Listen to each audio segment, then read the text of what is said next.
ways. Same here. We met last night. We met last night. Do you remember? Yeah, you got laid, right? What's that? Did you get laid last night? I did. Oh, nice. Yes. Well, the movie put me in that sexy mood, of course. Congratulations. I'm really excited for you. Yeah. Was that your first? Well, first of the year, I think actually. New millennium? And you? Well, Year. No, I didn't get laid last night.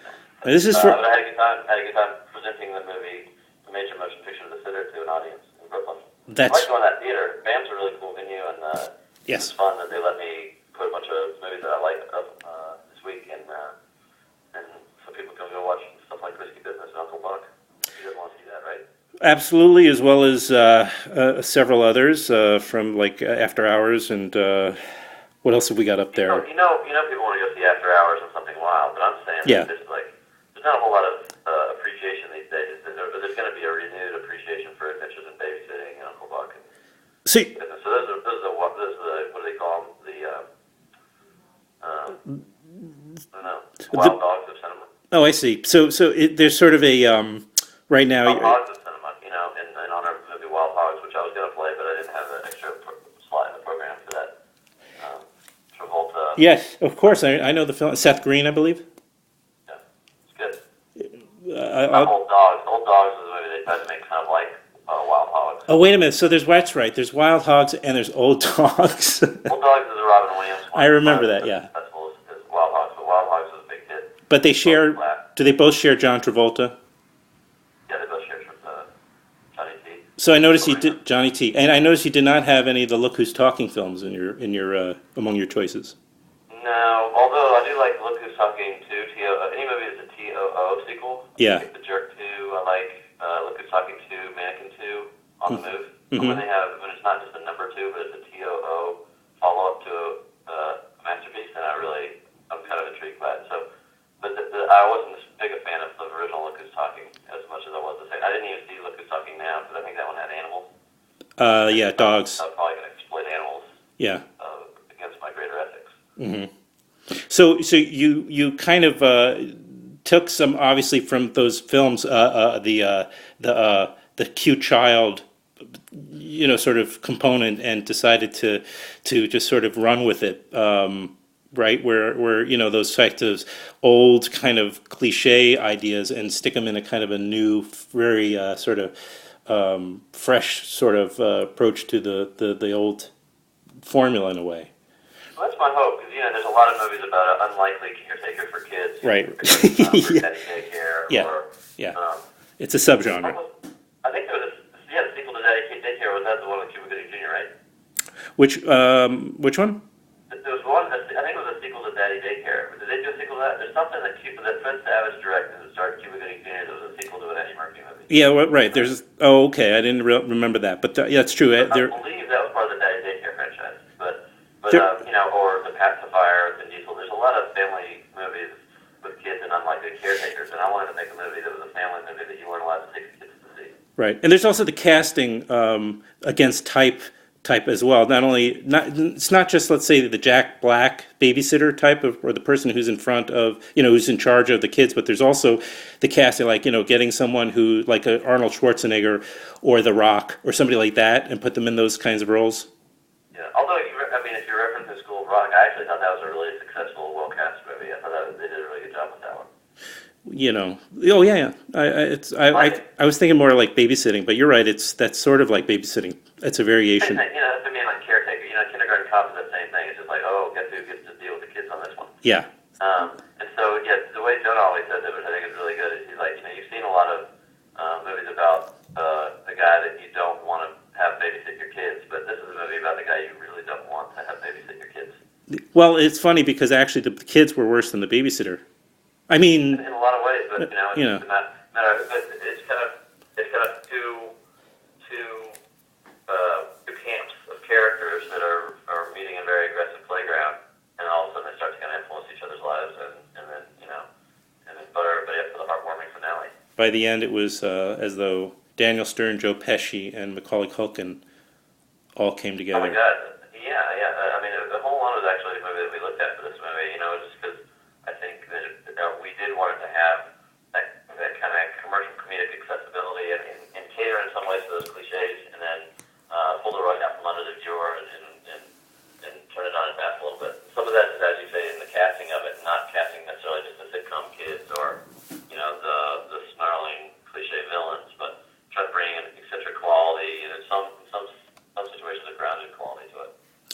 Did you see Drive yet?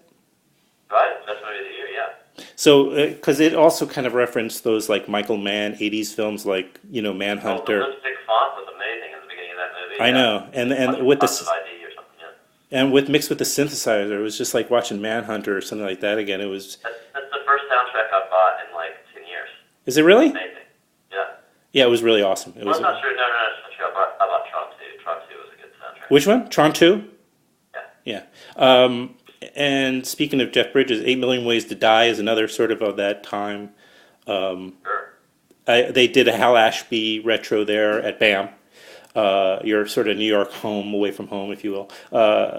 They did a retrospective on Hal Ashby, and the only ones I was other than The Landlord, which I had not seen, the only other ones I was really interested were those Coke movies, like at the end of his career. I don't know if you saw the. Oh, yeah. I haven't seen The Landlord either. I want to see that. Oh, it's so amazing. But I think you can. I think you can stream it. By the way, I'm not sure about that, but but seeing it like at BAM on the big screen was, and then to have Robert Downey Sr. come out and like kind of do the Q&A was pretty amazing. Oh, that's amazing. They should show a lot of his movies like Greaser's Palace and Putney Swope. Exactly. I know. Well, I think they're reissuing them finally onto either. Yeah, for a while you could get Greaser's Palace on DVD and you can't anymore. Yeah, it's one of the those things. This might happen to one of your films for all you know, when it gets caught in between the cracks of distribution and. You mean all of my films? Well, we'll do a box like an anthology, So I got to get some of this a little bit out of the way because Tribeca Films, which you probably know this is for, they wanted a little bit of a retro sort of like career kind of retrospective angle to it as well. But if I just even squeeze it in at the beginning, then I actually could make this maybe more about '80s movies because. First of all, your film references it. Secondly, you're sort of you curated this week's programming there, and I think it's kind of interesting how I was originally thinking there was that change in your style, kind of from those more poetic, sort of dramatic films through 2008, and then you sort of took that big sort of turn and started making comedies. But it's as though you went from like kind of your film school inspiration or your film school period to you're back even further in your life to your childhood and the movies you watched growing up. Is that kind of? Yeah, I mean, all of my movies, it'd be a longer conversation, but I could point to, they're all me exploiting my own youth to some degree. And they all reference my youth, and sometimes that's the movies of my youth, sometimes it's experience of my youth, and I'm kind of caught in childhood. I'm like a 36-year-old dude that can't grow up. And so, I could point to my earlier movies as real reflections of my childhood, or, my teenage years and vulnerabilities and love and relationships, and then starting with Undertow, you can see kind of the movies and the books I was watching and reading at the time, exposing myself to, from books like Huckleberry Finn to movies like Night of the Hunter. With Snow Angels, there was a lot of the kind of haunting, weird, plucked from the headlines, dramatic incidents that really affected me. And the world around me as I started to kind of wake up to the harsh realities of where I was living and the situations that families were going through. And then Pineapple Express was obviously kind of pulling from the bloody action movies of the '80s, Tango and Cash and 48 Hours and Running Scared, the Billy Crystal, Gregory Hines version. And, and then Your Highness is very much the movies that were very taboo and forbidden for me to see in my youth, The Sword and the Sorcerer and Hoffa Slayer and a lot of the R-rated sorcery films that were out at the time, or actually that I would be sneaking watching on cable. And then this movie is very much a reflection of my enthusiasm for John Hughes movies and movies like Whiskey Christmas and even the absurdity and interest I had in movies like Something Wild and After Hours. Yeah. Well, I guess maybe is it more, I don't know, accurate to say maybe your first films, and then this is, I'm not really even going to focus on this too much more because it's not worth it. But the first films seem to be almost like your filmmaker inspired films, and then when you started making comedy, it was almost like your film lovers films. You know what I mean? It's like, I don't know. It's a really interesting way to put it. Actually, that sounds really positive. I like that. Yeah. But that's kind of what it is. You get out of film school and you kind of got a new intellectual perspective on filmmakers. And you watch a lot of Peckinpah, and you've done your homework on Bertolucci, and all that kind of stuff starts to kind of reflect your ambition, because you see what's out there and what's top of the box office, and you've got no responsibility other than to make what you're passionate about. And I really took that to heart. Started making projects, and really loved the satisfaction of making movies that I was passionate about. So I really haven't stopped. And sometimes the motivation is to make something very emotional. Sometimes it's to try to make something very artful, and the other times it's time to have a little fun and hire your friends and loosen up. Yeah, and also that can be, I'm sure, emotionally gratifying doing that. So absolutely emotionally gratifying. Just as an audience member doesn't want you to just go see something, intellectual and pretentious every night of the week. You right. want to shake it up a little bit, and every now and then you got your guilty pleasure TV show you want to flip on and check out. Like, totally. It's a longer form and certainly more of a time commitment, but I look to, exploring my profession the same way other people explore their entertainment. You were talking about like experiences and headlines and that kind of thing a minute ago, and I'm just were you also kind of earlier on, maybe were you influenced by, you're from the South, right? And a Southern boy, and were you influenced by the literature, because there's such a tradition of literature from the South, and it's so American. Such I think most people think of Southern writers when they think of American. Yeah, absolutely, and it was great seeing movies reflect great literature when it's well done, and even things like True Grit get people's attention. They start reading Charles Portis books, and then I would imagine after that movie came out, somebody optioned Dog of the South and Norwood, and people started to they're entertained by something. It's commercially successful, and then if you're a studio executive or just a guy that likes to go to the movies, you start googling around on things and find a whole other world of things to appreciate. Right. There it is. I sort of what's that? Last question. Oh, yeah, so last question. And so how actually last night you said something, I was in the audience, and you said that it was great that there were all the laughs in it, but you found something like that, but you found something, it was not the most gratifying part of making the movie. I missed that. Do you remember what you were talking about? Do you remember that? No. Huh. I don't know. That doesn't sound like something I'd say, but I might have. I mean, I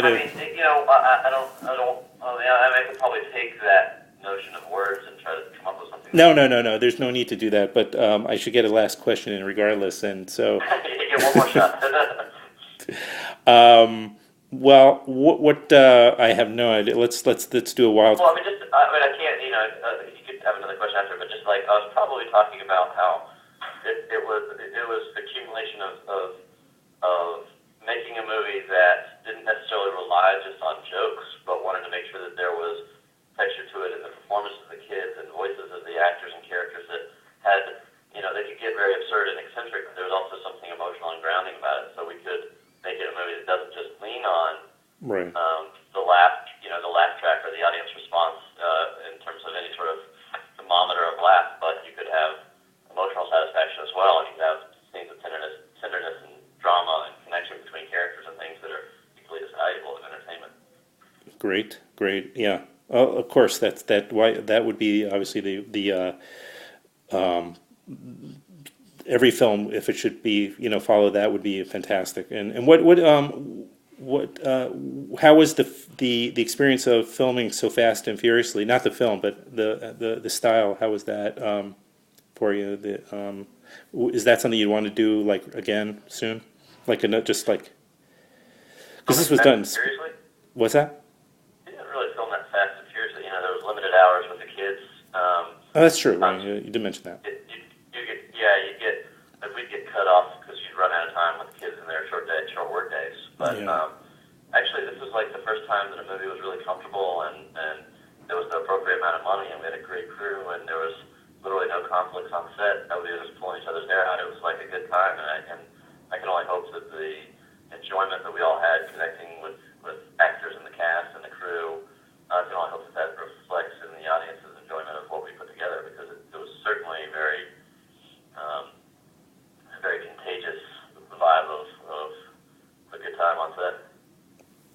Well, I appreciate your squeezing this in today, and Absolutely. it was really nice to meet you, even though it was real briefly. And any. Good. I was kind of a zombie last night, but because I've been running around all day the last few days. But Yeah, I know you were hanging out with Arner the night before, so that's that. Enough said. I don't. No I'll explanation. always wear you out. Yeah. Yeah, the only thing you should be count your blessings for is that Robert Longstreet wasn't out there too, because. Oh my God! I'd still be awake from last night. Yeah, he's a great guy too. It's weird. I was just talking about Norwood, and I'm in somebody's house, and all of a sudden I see this book sitting here, looking at me. So apparently it has Charles Fortis is plaguing the world. Oh, that's bizarre. All right. All right, well, Well, talk to you guys. same here, and I'll see you soon. Okay. All right. Later. All right, bye bye.